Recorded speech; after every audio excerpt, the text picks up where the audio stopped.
Eh bien, bonsoir. Merci, mon cher Patrick, pour ta présentation. Merci, chers amis, pour votre assistance. J'apprends même qu'il y a des gens qui sont restés ce soir pour m'écouter. Eh bien, ils vont être déçus parce que, d'accord avec Patrick, on a supprimé la conférence. On a supprimé la conférence parce que le monopole public, on en a parlé abondamment depuis les 2 jours où nous avons travaillé. On sait qu'il y a un monopole public de l'école qui est catastrophique, un monopole public de la monnaie qui l'est tout autant, un monopole public du logement, un monopole public de la sécurité sociale, etc., etc. Alors, est-ce que je vais vous ennuyer réellement encore avec le monopole public? Oui? Vous...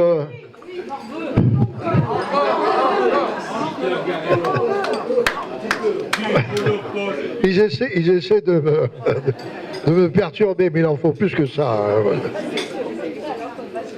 Alors, finalement, j'ai réfléchi, il s'est passé un événement au mois de fin juillet, je crois du 29 juillet au 1er août, qui a été la panne de la SNCF, qui a duré quand même pendant 3 jours, 65 000 voyageurs le premier jour, 35 000 chacun des jours suivants, et on n'a jamais su quelle était la panne, il n'y avait personne d'ailleurs pour dépanner, ils étaient tous en RTT, la SNCF et la RTT ont des liens privilégiés, et il y a eu un rapport intéressant d'ailleurs, qui a été publié dans les 8 jours. Ce rapport était tout à fait explicite, puisque ce n'était que des graphiques qui montraient les liaisons électriques entre les différents réseaux. Alors évidemment, quand vous voyez ça, vous étiez impressionné, parce que vous avez compris que la panne, personne n'y pouvait rien. C'était le destin électrique qui avait frappé à la porte de la SNCF. Voilà. Alors, c'est intéressant aussi parce que les gens qui nous gouvernent, ils ont des liens privilégiés avec la SNCF. Notre ministre des Armées, fils de notre collègue Marie-Jeanne Parly, un bel esprit, n'est-ce pas? Madame Parly, quel était son poste avant d'être ministre des Armées? Elle était à la direction générale voyageurs de la SNCF. Et à ce titre, elle avait autorité sur 75 000 salariés, elle avait 15,6 milliards de chiffre d'affaires, et elle avait évidemment toutes les compétences pour mener une entreprise de cette envergure. Et ça, c'est réellement... Alors, elle avait quelques activités annexes, comme par exemple un fonds européen de stratégie qui était plus ou moins dominé par le groupe Edmond Rothschild. Et tout le monde sait qu'en France, la finance, c'est l'ennemi. Alors, surtout pour les gens de gauche. Et donc, c'est intéressant, parce que le monopole public, c'est tout cela en même temps. Alors, le rapport avec les privés, il y a eu, il faut que je trouve les... Je ne veux pas qu'on fasse un procès en diffamation. Le thème, c'est l'information a connu des dissonances entre les différentes sources. Une dissonance, c'est par exemple que les départs d'Austerlitz étaient affichés à Montparnasse. Alors les gens se sont promenés d'une gare à l'autre. C'est bien, mais ça c'est le monopole public. Et c'est de ce monopole public que je voudrais vous parler, en posant 4 questions. Pourquoi? Combien? Troisième question, c'est la plus difficile. Jusqu'où et jusqu'à quand? Et je vous donne tout de suite les réponses, comme ça vous pourrez prendre votre dessert et boire votre café. Pourquoi? Pour rien. Combien? Beaucoup trop. Jusqu'où? Jusqu'à la ruine. Et jusqu'à quand? Alors là, on devient sérieux, jusqu'à la reconquête libérale. Voilà.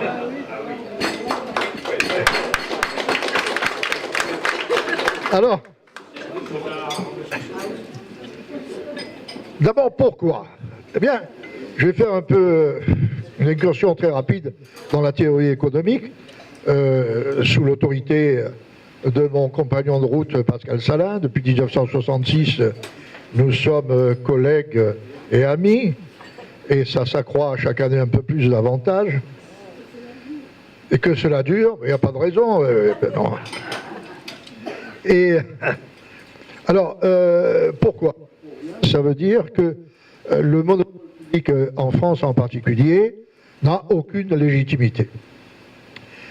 Ça vient d'une double hérésie, et économique et juridique. Hérésie économique parce que, à une certaine période où il était de bon ton sous les idées marxistes de lutter contre les monopoles et de dire que le capitalisme était d'avance en perdition parce qu'il allait se concentrer et que les trusts, le trust, allaient gouverner le monde. Donc, dans les années 30, ça a été épouvantable. Monsieur Galbraith ensuite, mais déjà M. Schumpeter, qui n'aimait pas du tout les libéraux. Il faut arrêter de dire que Schumpeter était libéral. Il ne l'a jamais été. Il a même critiqué avec une violence extrême Friedman, Hayek et compagnie quand ils ont créé la Société du Mont Pèlerin. Bon. Alors voilà pour la... Excusez-moi, c'est ce qu'on appelle la création destructrice, n'est-ce pas? Alors... monopole. Alors, oui, le monopole, c'est devenu... alors, le monopole, c'est le contraire de la concurrence. Mais la concurrence vue par ces néoclassiques qui définissaient la concurrence avec ce qu'on appelait les critères de Stackelberg, qui étaient la policité, il faut qu'il y ait beaucoup d'entreprises, l'atomicité, il faut que des petites entreprises, l'homogénéité, il faut qu'ils vendent tous le même produit, la fluidité, liberté d'entrée et de sortie, et transparence complète, c'est-à-dire que tout le monde est parfaitement informé des prix et des quantités. Bon. Alors il dit, ben voilà, où est-ce qu'il y a la concurrence? Ben, si vous définissez la concurrence comme ça, vous ne la verrez jamais. Alors il dit, parce qu'on ne voit pas la concurrence parce qu'il y a le capitalisme. Et que le capitalisme, c'est le monopole. Ils avaient raison, le capitalisme, c'est le monopole, dans la mesure où toute innovation donne un monopole. Quelqu'un qui, pour la première fois, découvre un produit, un service qui va contribuer au bien-être de la clientèle, il a un monopole jusqu'à ce que quelqu'un d'autre fasse la même chose. Donc il y a un cycle tout à fait normal entre l'innovation, l'innovateur, et puis l'imitation, l'imitateur. Et dans un marché en évolution, ce cycle de durée de vie d'un produit est tout à fait courant. Au début, il y a des profits parce qu'on a justement on est innovateur, puis ensuite les autres viennent, ils font pareil, et puis ça s'ajoute, ainsi de suite. Donc le monopole en soi, Pascal ne l'a jamais attaqué, moi non plus. Ce que nous attaquons, c'est le monopole public, c'est-à-dire un monopole qui est protégé, parce que justement l'État va nous expliquer que pour faire les choses bien, il faut que le monopole privé, symbole du capitalisme, disparaisse au bénéfice du monopole public qui évidemment n'a que des avantages, la production en grande série, les économies d'échelle, les courbes plates de M. Sraffa, ainsi de suite. Voilà. Et protégé par la contrainte, il est public. C'est ça, c'est qu'on va mettre... Alors, c'est là où la deuxième hérésie est une hérésie juridique. Je vais faire de la peine aux gens du Sud-Ouest.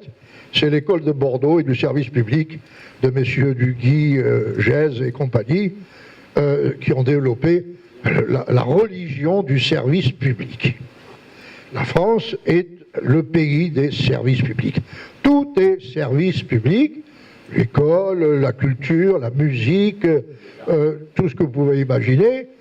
Et j'ai retrouvé dans un article du Figaro, vous l'avez peut-être lu lundi dernier, sous la plume de Jean-Pierre Robin, une citation de Karl Marx. Elle est extraordinaire.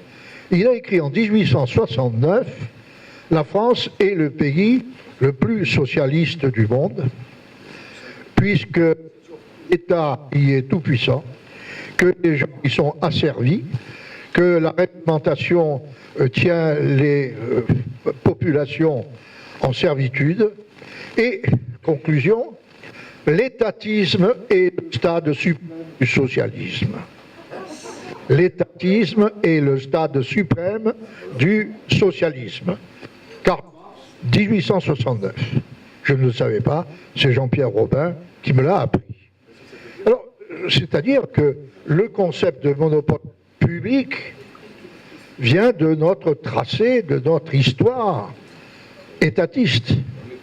Et que nulle part dans le monde, le public, sauf évidemment dans les pays qu'a évoqué Bogdan à midi, nulle part ailleurs que dans les pays communistes, l'État a une telle importance et le public a écrasé à ce point le privé. Il ne respecte même plus la sphère la plus privée, la plus privative, qui est celle du couple, de la famille, de l'amour, exactement, de la religion, etc.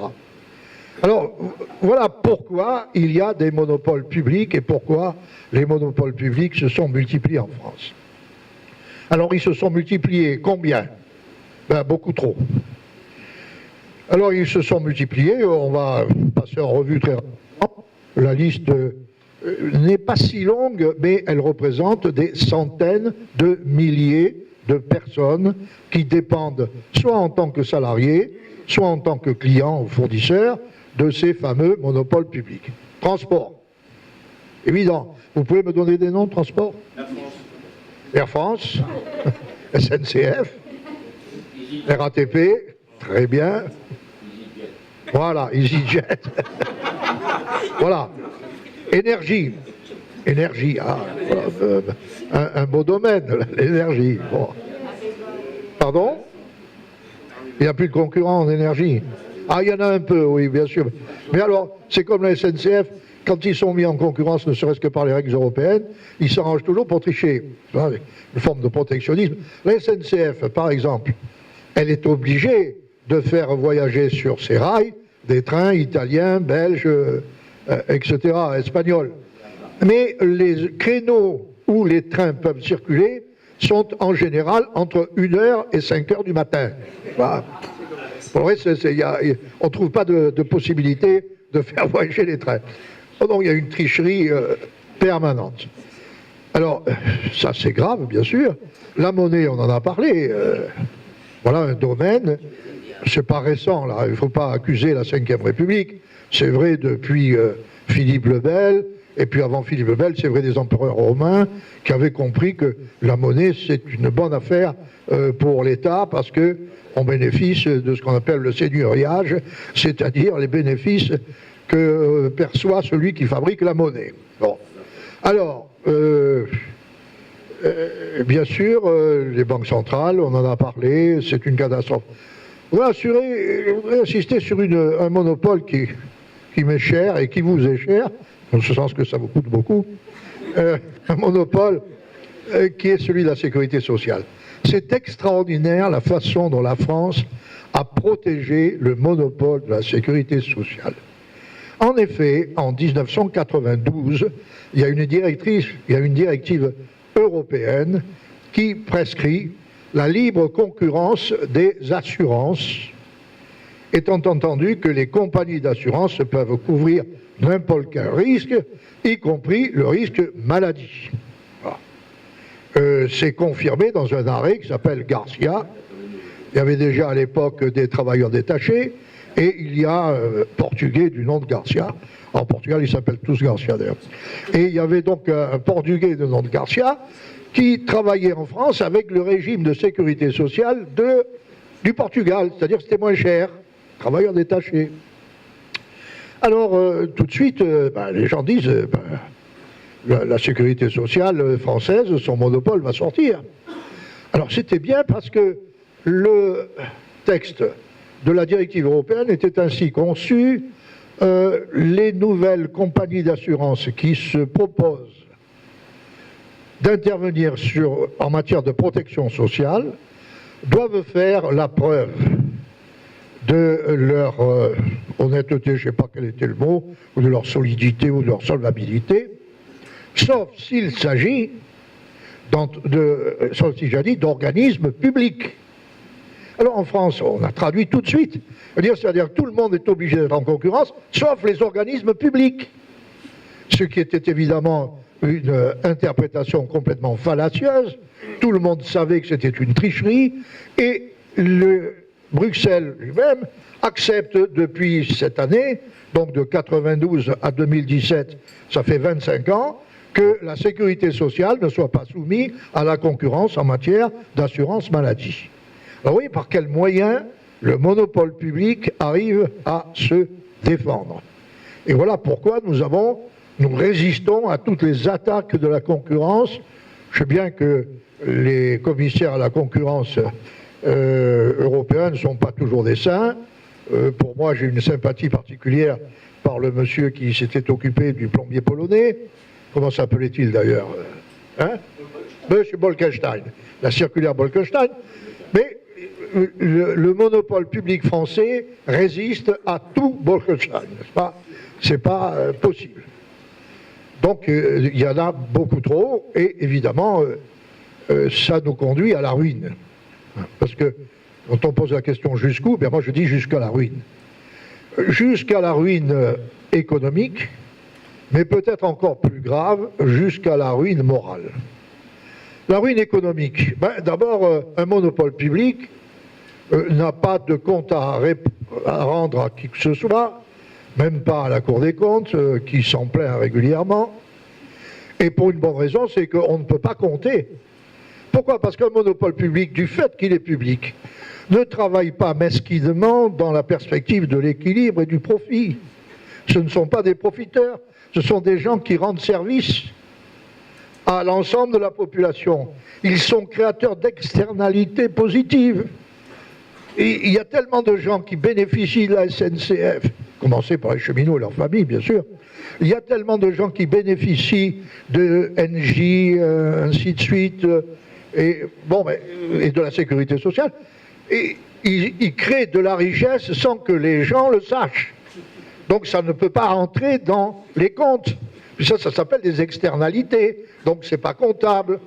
Je me rappelle, le comptable en chef de la sécurité sociale, sur un congrès dans Montpellier qui se tenait en 83, dit: nous on connaît les comptes de la sécurité sociale à peu près 6 mois plus tard qu'ils ont été arrêtés, et en général avec une marge de 18 milliards. C'était des francs, soyons honnêtes, à l'époque. Hein. Et depuis, c'est certainement amélioré. Je n'ai pas vérifié, mais certainement maintenant les comptes sont tenus avec une rigueur extraordinaire. Donc, il est impossible économiquement de contrôler le fonctionnement de ces monopoles publics. Ah, de temps en temps, on peut faire des comparaisons entre le prix d'un monopole public et l'hospitalisation privée, entre le coût de la SNCF et le coût des chemins de fer à l'étranger. On peut faire des comparaisons internationales, mais encore une fois, ces monopoles publics sont tellement serviables, tellement porteurs de richesse et de confort pour les Français. Pourquoi aller leur demander des comptes? Alors, quand il n'y a pas de compte, il y a la ruine. Mais la différence entre une entreprise privée et le monopole public, c'est que le monopole public, lui, ne peut pas faire faillite. Il y a toujours quelqu'un qui va payer, et je vois ici quelques-uns qui vont payer pour les faillites successives et qui ont déjà payé pour les faillites, n'est-ce pas, depuis pas mal d'années. Pas mal d'années. Alors voilà, c'est la ruine économique. Alors c'est une ruine économique qui est à cheval entre l'économie et la morale. Pourquoi? Parce que quand il y a la loi du profit, il y a des gens qui contrôlent, il y a une gouvernance des entreprises, et on sait quand une entreprise fonctionne ou pas de manière correcte, parce qu'il y a une possibilité d'avoir des comptes rendus, d'avoir des actionnaires qui sont exigeants, qui sont désireux d'avoir des profits. Bien sûr, c'est des gens qui marchent au profit. Mais enfin, la marche au profit, ça garantit d'abord qu'il y ait des profits, c'est-à-dire qui permet à l'entreprise d'embaucher, de créer et d'investir. Comme disait Helmut Schmidt, les profits d'aujourd'hui sont les investissements de demain, qui sont les emplois d'après-demain. Bon, le profit, c'est évidemment une source de richesse, et c'est surtout la marque de la bonne gestion de l'entreprise. Si vous n'avez pas de profit, comment vous savez qu'on a bien géré? On n'en sait rien. Et ça donne un sentiment d'irresponsabilité. Voilà le lien qui va se faire entre l'économie et la morale. Comment voulez-vous que des gens qui travaillent dans le secteur public, y compris d'ailleurs dans l'éducation nationale, aient la possibilité d'être responsables? Comment leur responsabilité peut-elle être engagée? Alors, bon, vous savez, j'aime bien Bastiat, et je me rappelle cette page extraordinaire de Bastiat, où il montre l'évolution des sociétés de secours mutuel qui s'étaient créées dans le département des Landes. Alors il part de cette société de secours mutuel, les ouvriers menacés par le chômage ou par la maladie s'entraident pour qu'en cas d'accident, les uns puissent payer pour les autres. C'est ce qu'on appelle mutualisme ou la mutualité. Et puis après, Bastiat nous dit, qu'est-ce qui se passe si l'État commence à s'en occuper? Eh bien, il est aisé de deviner le rôle que le gouvernement s'attribuera. Son premier souci sera de s'emparer de toutes ces caisses au prétexte de les centraliser. Et pour colorer cette entreprise, il promettra de les grossir avec des ressources prises sur le contribuable. Car, dira-t-il, n'est-il pas bien naturel et bien juste que l'État contribue à une œuvre si grande, si généreuse, si philanthropique et harmonieuse et humanitaire? Ensuite, sous prétexte d'utilité, de solidarité, que sais-je encore, il s'avisera de fondre toutes les associations en une seule, soumise à un règlement uniforme. Mais je me demande, que sera devenue la neutralité de l'institution quand sa caisse sera administrée par l'impôt, quand nul, si ce n'est quelques bureaucrates, n'aura intérêt à défendre le fonds commun, quand chacun, au lieu de se faire un devoir de prévenir les abus, se fera un plaisir de les favoriser, quand aura cessé toute surveillance mutuelle et que feindre une maladie, ce ne sera autre chose que jouer un bon tour au gouvernement. Il continue, n'est-ce pas? Finalement, ça va de déficit en déficit, les lois, les budgets se détériorent, et puis la conclusion, c'est celle-ci, eh bien, alors on s'apercevra qu'on a réduit à compter avec une population qui ne sait plus agir par elle-même, qui attend tout d'un ministre ou d'un préfet, même la subsistance, et dont les idées sont perverties au point d'avoir perdu jusqu'à la notion du droit, de la propriété, de la liberté et de la justice. Bastiat avait inventé la sécurité sociale en 1850. La société de secours mutuel, c'est extraordinaire. Un monopole public ne peut déboucher que sur l'irresponsabilité, l'indignité. Et c'est très grave du point de vue moral que d'asservir la population.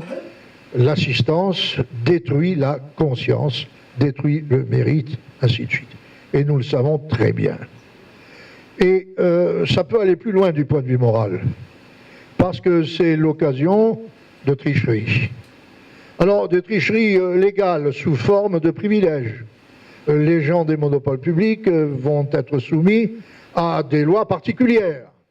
Privalex, c'est la loi, mais c'est une loi réservée à quelques-uns. Ce n'est pas la loi de tout le monde. Privalex. Donc, privilège, et la France est réellement une mosaïque de privilèges qui fleurit en particulier sur les plates-bandes du monopole public. Et ça peut aller plus loin, jusqu'à la corruption. Des travaux qui ont été faits en particulier par cet organisme international qui s'appelle Transparency International montrent une corrélation entre l'importance des secteurs publics dans un pays et la corruption dans ce même pays. La corruption, c'est aussi le clientélisme. On l'a dit à propos du logement, on crée des logements pour avoir des électeurs. Eh bien là, on donne des privilèges pour avoir des électeurs. Et aujourd'hui, on parle des syndicats. Pourquoi est-ce que les syndicats du public sont plus opposés aux réformes, même si elles sont mauvaises? C'est parce que dans le public, on est attaché aux droits acquis. Donc le statu quo social, la tyrannie du statu quo, elle a son foyer dans les monopoles publics. Et les plus graves qui soient, la sécurité sociale et l'éducation nationale. C'est là où la morale individuelle disparaît. C'est là où les combinaisons, le piston, la pression, le corporatisme triomphent. Alors, c'est ça le coût, n'est-ce pas? Et jusqu'où va-t-on aller dans cette ruine morale et dans cette ruine économique? Dernière question, jusqu'à quand? Est-ce que ça va durer longtemps? Oh, les bénéficiaires du système l'espèrent. Ouais, d'abord, ils sont menacés de l'extérieur. Parce que la concurrence, qu'on le veuille ou pas, est une exigence permanente. La concurrence, je parle sous l'autorité de Pascal qui a écrit beaucoup d'ouvrages sur la question, de manière lumineuse. Je pense aussi au message de mon ami Israël Kirzner de l'Université de New York. La concurrence est un magnifique processus de découverte. C'est elle qui nous amène à aller vers des directions, vers des services, vers des produits que l'on n'imaginait pas. Parce que dans la concurrence, il faut toujours s'occuper des autres. On retrouve la grande idée d'Adam Smith suivant laquelle le marché est un regard sur les autres. Pour que je puisse gagner ma vie, il faut que je puisse satisfaire le besoin de quelqu'un d'autre. Il n'y a rien de plus exogène, il n'y a rien de plus solidaire que le marché. On nous fait croire que le marché est le triomphe des égoïsmes. Non, parce que je ne peux satisfaire mon égoïsme que si je satisfais les besoins des autres. Donc il faut être au contact des autres. Ce sont les autres qui révèlent ma personnalité. Et dans le domaine de l'entreprise, ce sont les autres qui révèlent mes faiblesses et mes possibilités. Voilà ce que c'est que la concurrence. C'est une magnifique machine de découverte. Il faut s'aligner sur les meilleurs. Et il faut que nous-mêmes, nous nous améliorions. Eh bien ça, c'est quelque chose qui est en train de se produire de manière un peu brutale et parfois un peu truquée au niveau du commerce mondial. Pascal, à juste titre, relie le libre-échange et la concurrence. Il a un prédécesseur qui s'appelait M. Bastiat, avec, n'est-ce pas, la pétition des marchands de chandelles. Voilà, d'un côté, les pétitionnaires qui sont des corporatistes et qui n'aiment pas la concurrence, et la concurrence déloyale du soleil, et ça, c'est comme ça qu'on justifie le monopole public. Oui, mais vous comprenez, si vous privatisez la SNCF, qu'est-ce qui va se passer? Eh bien, des tas de gens vont en souffrir. À l'inverse, si vous bloquez les fenêtres pour empêcher le soleil de rentrer dans les pièces, eh bien, ça va permettre d'abord de développer l'industrie de la bougie, l'industrie de la lampe à huile. Donc, on va utiliser davantage d'huile de baleine. Donc, la marine va en bénéficier. Moi qui suis marseillais, vous savez de quoi est capable la marine. La marine française, qu'est-ce qu'elle vous dit? Eh bien, elle vous dit surtout... Non. Non, c'est pas ça que je voulais dire. Elle dit surtout le monopole. Alors voilà. On a un bon exemple de monopole, nous, ça s'appelle la SNCF, n'est-ce pas, les liaisons maritimes entre Marseille et la Corse. Ils sont arrivés avec 17 grévistes à bloquer 18 bateaux, ce qui est quand même une performance assez extraordinaire. Voilà. Donc, alors, est-ce que cette comédie va durer longtemps? Jusqu'à quand? Il y a donc l'aiguillon de la concurrence et du libre-échange extérieur. Et je crois qu'il faut aussi que nous autres citoyens, jusqu'à ce présent encore un peu libres, il faut encore que nous autres libres citoyens, nous prenons conscience de cet état et de ce danger. C'est réellement la cause de tous les maux dont nous souffrons aujourd'hui. Monopole de l'éducation nationale, monopole des transports, monopole de la monnaie, monopole de la sécurité sociale, ainsi de suite. Ça suffit maintenant. Alors, qu'est-ce qu'il faut faire? Eh bien, il faut faire la reconquête libérale. C'est-à-dire que tant que nous n'aurons pas persuadé nos compatriotes des dangers que représente le monopole public et de manière plus générale l'État et les branches de l'État qui nous ont enroulés comme des tentacules, eh bien tant que nous n'aurons pas persuadé nos compatriotes qu'ils sont en train de souffrir gravement de l'État, et ils ne sont pas nécessairement les plus aisés, parce que ouais, les gens qui ont un peu de bien et un peu d'intelligence, ils ont compris depuis longtemps, ils ont deux choses, ou bien la fuite devant l'impôt, qui consiste à s'arrêter de travailler le jeudi soir. Moi, il y a un chauffeur de taxi qui me disait dans le temps, les embouteillages, c'était le vendredi soir. Maintenant, c'est jeudi soir. Pourquoi des tas de gens vont travailler pour le compte du percepteur encore le vendredi et le samedi? Non, ils vont en vacances, ils ont raison. Alors ça, c'est une forme de fuite, et puis il y en a une autre qui est tout aussi dramatique, c'est la fuite des jeunes vers l'étranger, c'est la fuite des capitaux, et la fuite du capital humain est aussi grave, sinon plus, que la fuite du capital financier. Et nous en sommes là, un pays qui non seulement vieillit, mais un pays qui est désespérant pour les jeunes, qui vont chercher leur fortune ailleurs. Alors, il faut réagir. J'ai parlé de reconquête libérale. Alors, je vous avais fait distribuer ce matin à déjeuner ce numéro spécial de la Nouvelle Lettre qui a été conçu en fonction de l'invitation de mon ami Patrick de Cazenove ici. Et je me suis permis de reprendre les termes d'une lettre ouverte aux libéraux que j'avais écrite en janvier 2016. Je pensais que ça allait pouvoir changer. Je dis, on va repartir du bon pied. On est reparti, pas du mauvais pied d'ailleurs. On a parlé beaucoup de l'espoir ou du désespoir. Est-ce qu'il faut être optimiste ou pessimiste?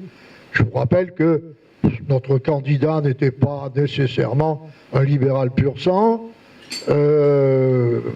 C'était plutôt un percheron.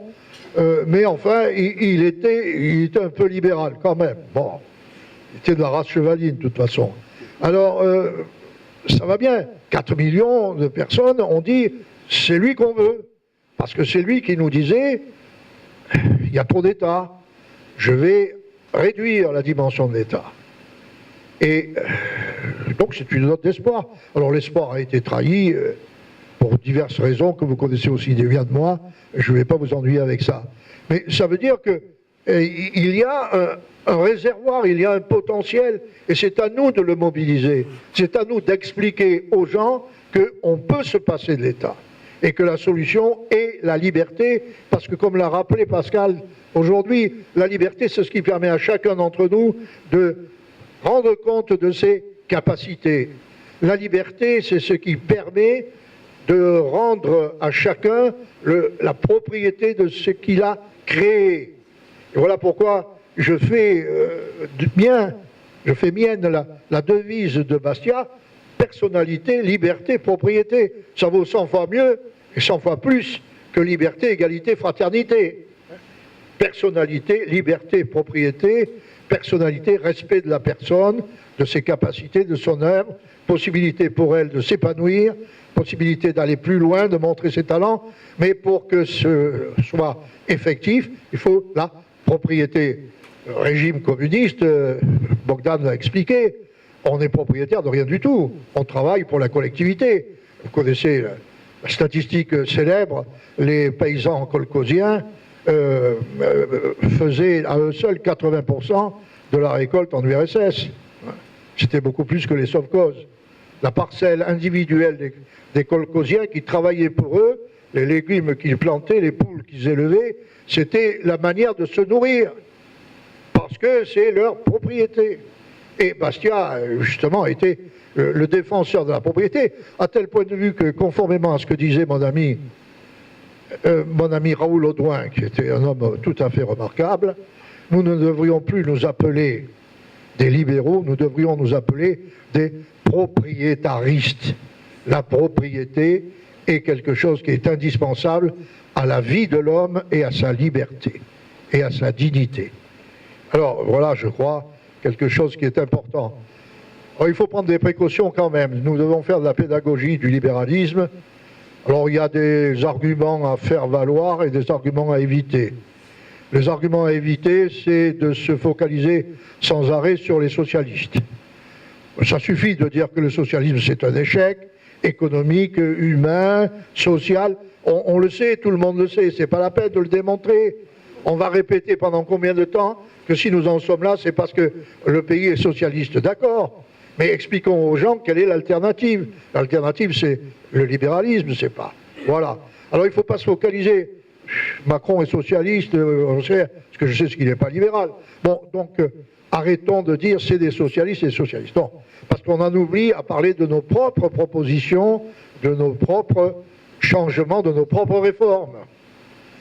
Piège à éviter encore, trop de chiffres, taux de démonstration, je sais qu'ils sont utiles, mais on ne convainc pas les gens avec des chiffres. Hein. J'ai entendu des exposés, c'était intéressant, mais enfin ça montre que les chiffres ne remplacent pas les idées. Ils peuvent appuyer les idées, mais s'il n'y a pas d'idées, les chiffres ne servent à rien, si ce n'est à se défendre maladroitement à la télévision. Or, donc, il y a des pièges à éviter encore le piège de la compromission, c'est-à-dire, oui, le libéralisme a des couleurs trop vives, alors on peut mettre un filtre pour que ce soit moins brillant, n'est-ce pas ?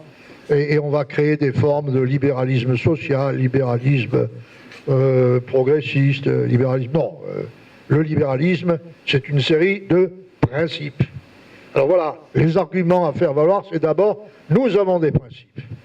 On se bat pour la liberté parce qu'on a des principes.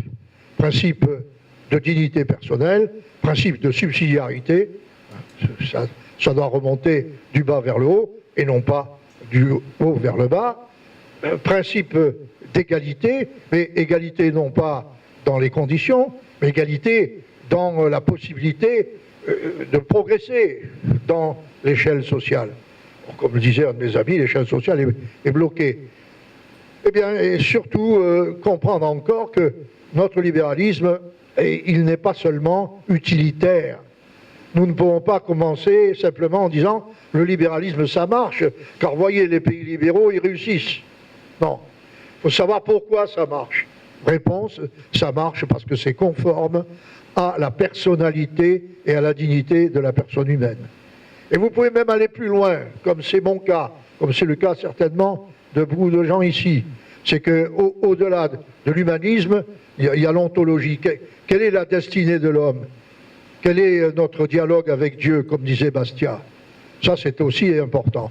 Donc, sur ces trois arguments, il faut réellement insister et démontrer aux gens que, finalement, ils peuvent changer leur vie en étant des partisans de la liberté. Et puis après, si nous arrivons à faire cette démonstration, si autour de nous, nous avons cette conviction et cette possibilité de partager nos idées, nos principes et notre enthousiasme, vous verrez, un jour, et peut-être plus tôt qu'on ne le croira, un jour, il y aura la reconquête libérale, et ce jour-là, on en aura fini avec les privilèges, avec les gaspillages, on en aura fini avec les corruptions, on en aura fini avec les monopoles publics.